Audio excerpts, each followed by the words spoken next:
Hi friends, అందరూ ఎలా ఉన్నారు? ఈరోజు అహోబిలం ట్రిప్లో ప్రహ్లాద్ బడి చూడడానికి వెళ్తున్నాం మనం. ఈ ప్రహ్లాద్ బడి అనేది సంవత్సరంలో అన్ని సమయంలో చూడలేము. దానికి కారణం వర్షాలు ఎక్కువగా వస్తే అక్కడ నీటి ప్రవాహం ఏర్పడుతుంది. సో మనం అక్కడికి వెళ్ళడం అస్సలు కుదరదు. లాస్ట్ వీడియోలో మాలోల నరసింహస్వామి టెంపుల్ చూసాం కదా. ఈ టెంపుల్ పక్క నుంచే మనకు ప్రహ్లాద్ బడికి దారి ఉంటుంది.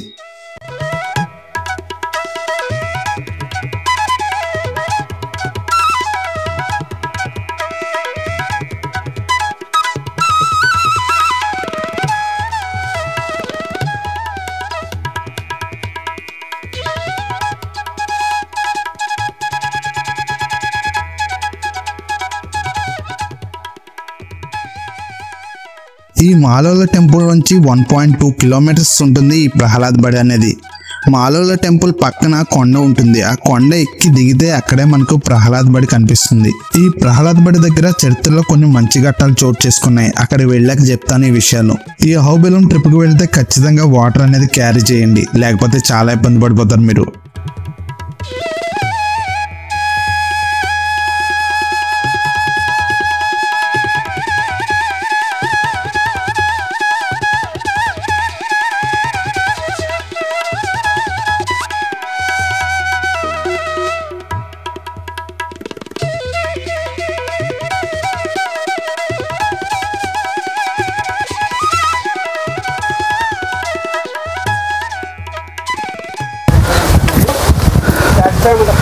హాయ్, ఇప్పటికే 2 టెంపుల్స్ కవర్ చేసాం. ఒకటి ఉగ్ర నరసింహస్వామి టెంపుల్, రెండోది మాలోల నరసింహస్వామి టెంపుల్. ఇప్పుడు ప్రహ్లాద్ బడికి వెళ్తున్నాము. ప్రహ్లాద్ స్కూల్ మాట అది. చాలా దారుణంగా ఉంది. నడిచి వెళ్ళే వాళ్ళు మాత్రం చాలా కష్టపడాలి. నడిచి వెళ్ళడానికే ఉంది దారి ఇది.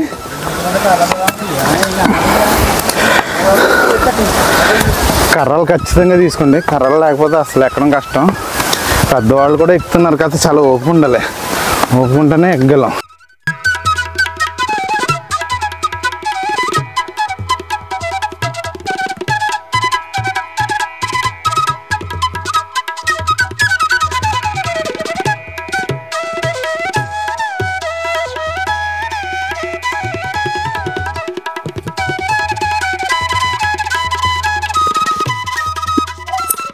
ఈ ప్రహ్లాద్ బడికి వెళ్ళే దారంతా చిన్నగా ఉంటుంది. సరిగ్గా నడవకపోతే లోయలో పడిపోతాం. ఎగువ అహోబిలం దగ్గర ఖచ్చితంగా కర్రలు తీసుకోండి. మీ కర్రల సపోర్ట్ చాలా బాగా కనిపిస్తుంది. మీరు ఇప్పుడు కింద చూస్తున్నారే, అదే ఎగువ అహోబిలం. అంత పైకి వచ్చాం అనమాట. మనం ఉగ్రస్తంభానికి వెళ్ళాలంటే ఇంకా పైకి వెళ్ళాలి. ప్రకృతిని మించిన అందం ఏదీ లేదనిపిస్తుంది ఈ సృష్టిలో నాకు. ఇలాంటి ప్రదేశాలు చూస్తుంటే ఎంత బాగున్నారా బాబు అనిపిస్తుంది.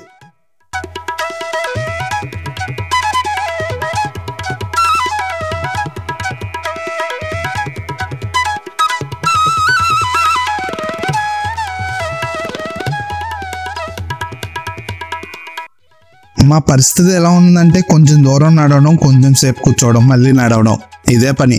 నాకైతే భలే నచ్చింది ఈ ప్లేస్. మీరు ఫ్రెండ్స్తో ట్రిప్ ప్లాన్ చేస్తే అహోబిలం రండి. మీ లైఫ్లో మంచి మెమరబుల్ జర్నీ అవుతుంది. మీకు బాగా నచ్చుతుంది కూడా. మీకు ఆల్రెడీ చెప్పాక నడిచేటప్పుడు చాలా జాగ్రత్తగా నడవాలి. జారి పడ్డారా ఎక్కడికి వెళ్తామో అస్సలు తెలియదు. మాకు ఈరోజు క్లైమేట్ కూడా బాగా అనుకూలించింది భయ్య. అందువల్ల నడవడం అంత కష్టం అనిపించట్లేదు. ఎండ తక్కువగా ఉండడం వల్ల మాకు అంత స్వెట్ కూడా పట్టట్లేదు. అందుకని చిరాకు రావట్లేదు. హ్యాపీగానే నడుస్తున్నాం.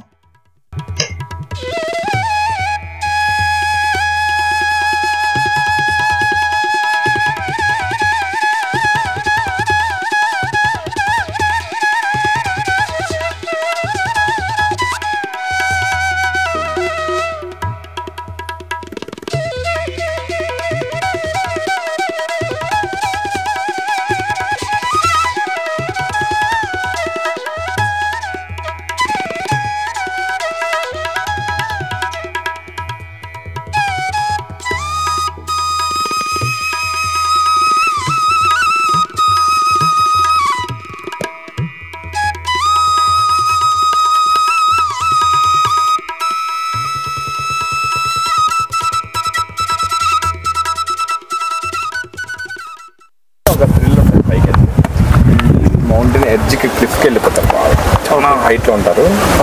మంచి చూడాల్సిన అంటే మీరు మళ్ళీ నెక్స్ట్ రాలేము. ఒక 1 year వరకు మా లోకల్ అయితే మీరు మళ్ళీ వస్తే ఏం కాదు. కానీ మా దగ్గర చాలా మళ్ళీ రాలేరు అనుకుంటే అది చూసి వెళ్ళాం. ఇప్పుడు ఎలా వెళ్ళాలన్నది ఇప్పుడు మీరు వరాహ దగ్గర ఇట్లా కట్ అయి పైకి ఎక్కారు. అవును. ఆ నుంచి జ్వాలాక్ అనే ఒక దావ ఉంటుంది. ఆ బ్రిడ్జి మీద వెళ్ళిపోతే జ్వాల వస్తుంది. ఆ జ్వాల దగ్గర కూడా బాగుంటుంది. జ్వాల దర్శనం చేసుకుని ఆ నుంచి ఒక రస్తా ఉంటుంది. ఇప్పుడు ఎక్కేటప్పుడు కొద్దిగా ఆయాసం ఉంటుంది, ఎందుకంటే అది 90 degrees అంటే ఇట్లా ఉంటుంది, 80 ఇట్లా ఉంటుంది. కొద్దిగా తాడు అందుకుంటుంది పట్టుకొని ఎట్లా అట్లా ఎక్కేయండి. మంచి ప్లేస్ వర్త్ వాచ్ అది. దిగేటప్పుడు ఈజీగా అంటే మనం ఆయాసం ఏమీ ఉండదు. ఇప్పుడు మాలోళ్ళ దగ్గర దారం అలా వెళ్ళొద్దా?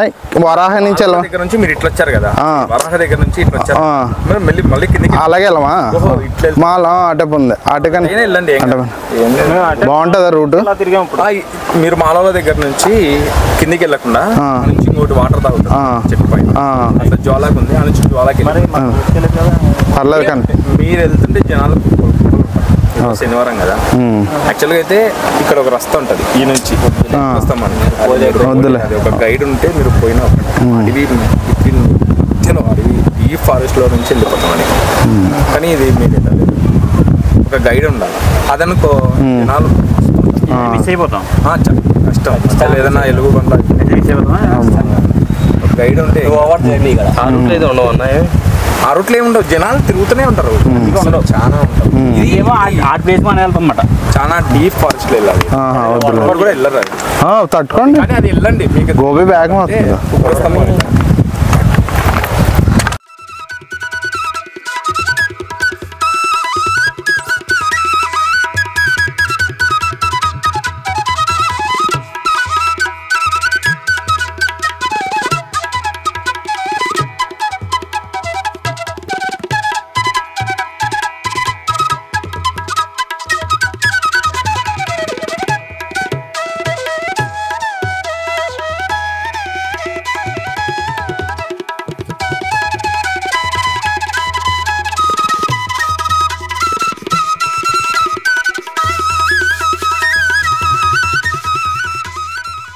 అసలు ఈ మెటీరియల్ వస్తుంటే ఇంత లోపలికి సిమెంట్ ఎలా తెచ్చారో, ఇసుక ఎలా తెచ్చారో, ఎలా కట్టారా బాబు అనిపిస్తుంది ఇంత పైన. ఈ ప్రహ్లాద బడి చరిత్రకు వచ్చేసరికి ప్రహ్లాదుడు విష్ణుమూర్తి భక్తుడు. ప్రహ్లాదు తండ్రికి అది నచ్చదు. ప్రహ్లాదుడు శ్రీహరినామం మానవయ్య అని ఎంత చెప్పినా ప్రహ్లాదుడు అంటూనే ఉంటాడు. దాంతో హిరణ్యకశిపుడు కోపం వచ్చి ప్రహ్లాదుని కొండపై నుంచి కిందకి పడించేస్తాడు రాజభటుల చేత. అప్పుడు ప్రహ్లాదుడు హరినామం జపించగా కింద పడిపోతున్న ప్రహ్లాదుని కొండలో నుంచి వచ్చి పట్టుకుంటాడు నారాయణుడు. ఇప్పటికీ గృహలో ప్రహ్లాదుడు రాళ్లపై ఓం నమో నారాయణ అని మరియు ఓం నమో భగవతి వాసుదేవాయ నమః అని రాసి ఉంటుంది అంటారు. మాకైతే ఏం కనిపించలేదు. ఇక్కడ నారాయణుడు ప్రహ్లాదుడికి కొన్ని జీవిత సత్యాలు కూడా చెప్పారంటారు. అందుకనే ప్రహ్లాద్ బడి అని అంటారని ఇక్కడ వాళ్ళు చెప్తున్నారు.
ఇప్పుడు నడిచేదంతా కూడా కొండే, 2 కొండల మధ్య దారిలా ఉంటుంది ఈ ప్రాంతం.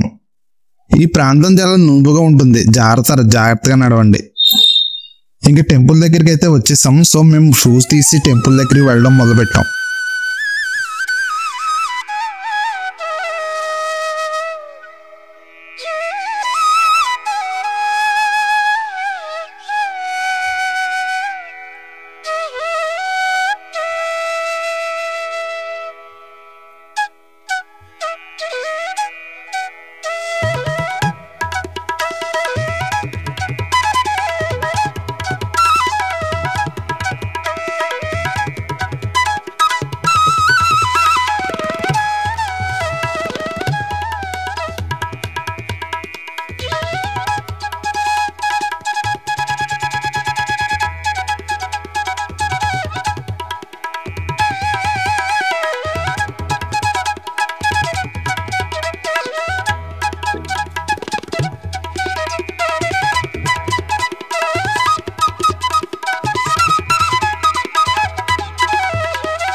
ఇక టెంపుల్ చాలా చిన్నగా ఉంటుంది, కొండలో ఉంటుంది. రోజు ఇక్కడికి ఒక పంతులు గారు వస్తారు. ఈవినింగ్ 5కి కిందకి వెళ్ళిపోతారు అనమాట. గుడిలోకి వెళ్ళగానే పంతులు గారు మనకి ఇక్కడ జరిగిన చరిత్ర చెప్తారు. తర్వాత మనకు ఇంకో కథ చెప్తారు. ఆ కథ విన్నాక ఆటోమేటిక్గా ప్లేట్లో దక్షిణతో పాటు మరికొంత అమౌంట్ ఇస్తాం. మొత్తానికి ప్రహ్లాద్ బడి చూసేసాము. నెక్స్ట్ మనం వెళ్ళేది జ్వాలా నరసింహస్వామి టెంపుల్కి.